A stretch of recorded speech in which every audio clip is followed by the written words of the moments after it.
This video, old trucks or new trucks, and why. Okay, enjoy the video.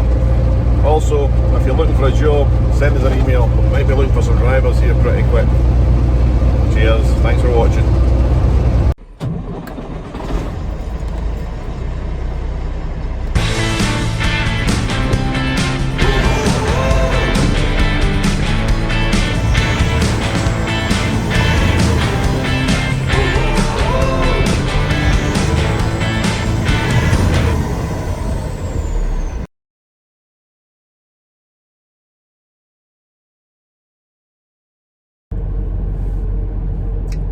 Greetings from New Mexico. I'm away from Florida up to Salt Lake. I'm just north of Roswell, the site of the alien landings allegedly. I hope that the algorithm for YouTube will listen to this and discover that I'm a crackpot. But the reason for this video and the subject of this video is kind of the outcome of a discussion and some comments that have been left on the channel regarding whether a guy should have new trucks under warranty or running the old stuff. And I've heard all the cliches, I know how it all works out, but I think everybody that's made the comments, and hey, there have been some excellent comments that I have used to help get to my decision. And I think that at the end of the day, the decision is a personal one for a guy's own ability, knowledge and experience. Okay, I do believe that if you've got no mechanical ability, you should not be having a truck, or if you are, get a brand new one with a warranty on it, because somebody down the road is going to take your pants down and spank your butt because of your inexperience and your lack of knowledge. It happens to me from time to time, but not as often as it would do if I didn't have the experience of running my own vehicles for 30 years, working for Jeff in the workshop, worked in 3 different bus garages and coach places, and I've had my own vehicles and paid the school of hard knocks when it comes to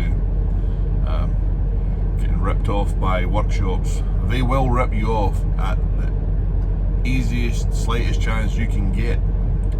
There are great guys out there that do it, but there are some that will pad the bill. The greatest con so far is shop supplies. You know, they blanket an extra percentage on top of the bill for workshop supplies, even though you've not had any. It's just for the soap for the mechanic to wash his hands. And it's a percentage, and it's a lot of money. If you look at your bills, the repair bills, that shop supplies thing at the bottom can be hundreds and hundreds of dollars. So the way I've got to get myself to this decision is that I have taken all the information that everybody says and kind of put it all together for what I feel is the best thing for me at my age and my stage in life. I'm not saying that I've got one foot in the grave by any means, excuse me, but the decision really for me is to have older vehicles that are meticulously maintained and refurbished. Stick with me if you will. I'm sitting in the purple truck right now, the 587, and it's got warranty on it, but it's extended warranty. Last week it was off the road on Wednesday morning for a DEF sensor fault. We had to get it shipped in, get back on the road Friday night, so it's 3 days really that it was off the road.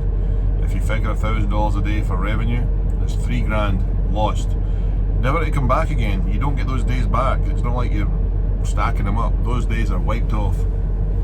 So they're away. The bill for it was $1,500 plus change, and the warranty company covered some of it. However, the downtime and the fact that it's got DEF Then it picked up a load to go to Florida, and it spent probably $60 in DEF fuel, which at home in the UK is AdBlue, if you didn't know that. But that's a newer truck, not brand new, but it's newer. And if you think that new trucks are not going to break down, you're seriously mistaken. Do they break down as much as old vehicles? I don't know. I've got a colleague that I used to work with, an ex-colleague in London who's got coaches. He would buy these older vehicles and refurbish them, and people would think he was insane because he could buy a vehicle for 20,000 and spend 50,000 on it, putting nice wheels on it, retiring it, painting it, doing all the body work on it, going through it mechanically, changing the alternators, changing all the brakes, the wheel seals, the drums, everything, and get through that thing and refurbish it to a very high standard. But the long-term use he had out of that was another 7-8 years out of these older vehicles, and there was a bit of pride in it as well. If I take my so that's the older ones, but in his fleet he also had some newer vehicles, and the technology aspect of a new vehicle right now is very advanced. Computers control every aspect of it. I mean, almost every aspect. If you have a fault in some vehicles and you change the part yourself, we had one in a vehicle recently where Paul changed the part, and we had to take it into Peterbilt to get them to reset the codes and pay that. When you go into these dealerships now with these newer vehicles, plug it in, that's it, plug it in, computer tells you. So along with that, you have a lot more sensors, a lot more computers, a lot more electronics, a lot more wires. Wires break, sensors go wrong, they send the wrong messages to the computer in the truck, and it creates all sorts of problems. So they're not without problems, okay? Older vehicles, just like me, the older things start to fall apart on you. I'm trying to figure out right now what I could eat first thing in the morning to stop me having a sore belly and rushing straight to the bathroom. I had my gallbladder removed last year, but that's just part of being old, same as a truck. Things do wear out. Having said that, it's a lot easier to put parts onto older trucks than it is a human being. My yellow truck last week would not have had the downtime that this purple truck had, or a brand new truck with a DEF problem. DEF and emissions is a massive issue for me. We seem to get a lot of electronic faults or emissions problems, So what I'm deciding to do is go with the vehicles that are older, refurbish the living crap out of them, and put them into the workshop, let Jeff go at them.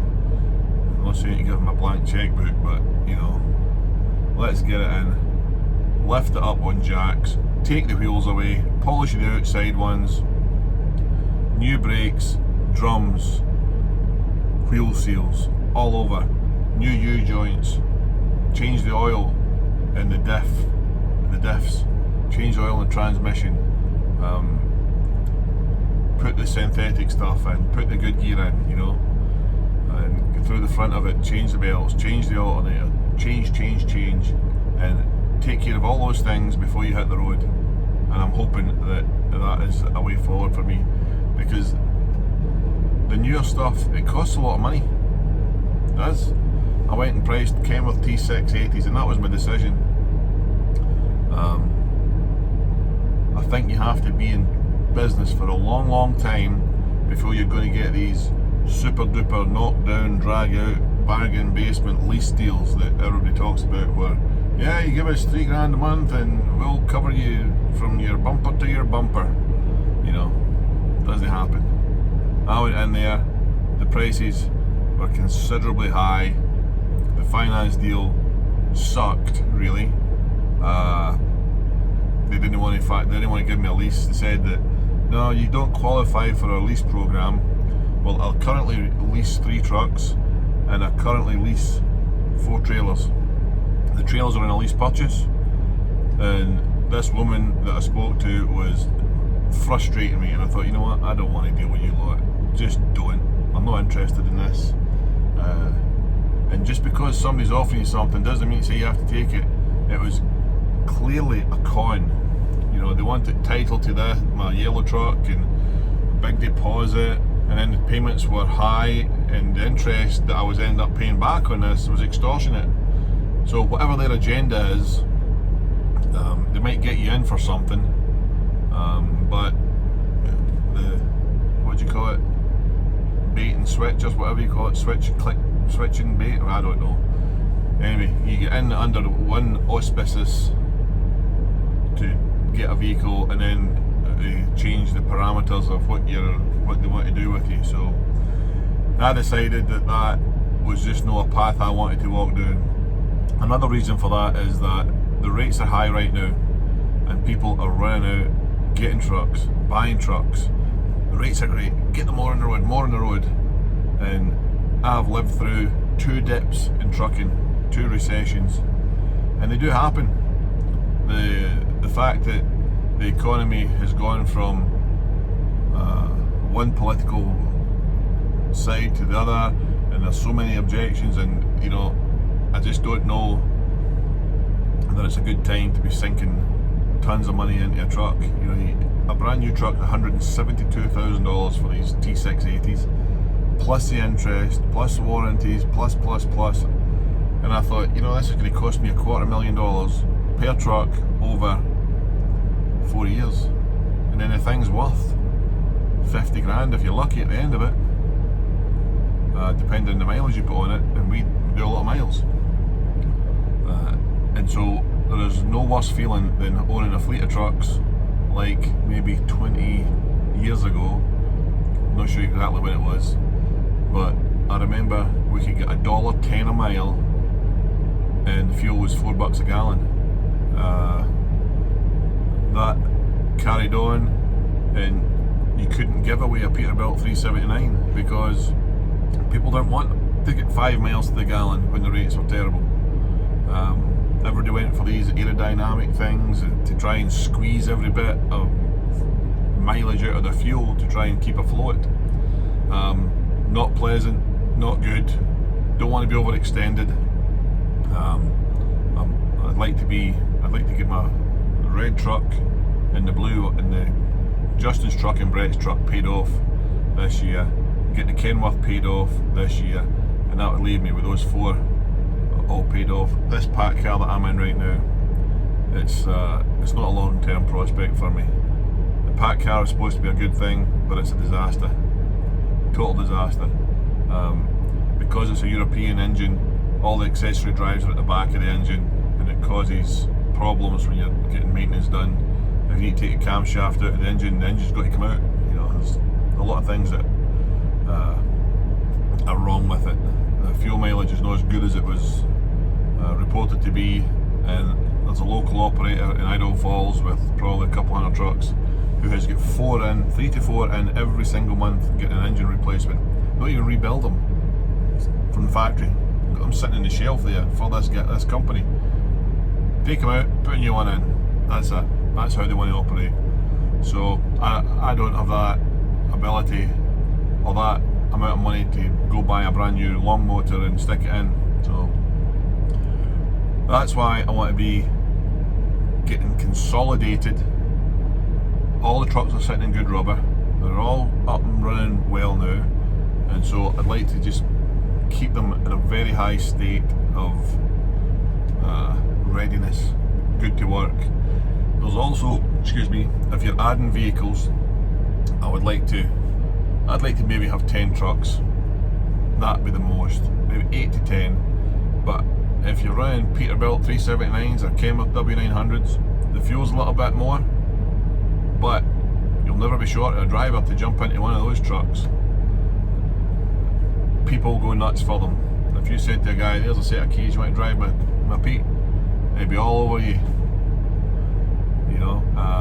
They want to drive them. Another big plus is, probably 8 years ago I bought that yellow truck for 28,000 bucks because everybody wanted the fuel efficient ones. But that truck now is worth probably 55, 60 grand if I put some money into it and recarpeted it, new seats, bumper, fix the hood on it, polish the tanks and wheels, paint the frame rails. Who knows what value is in that truck.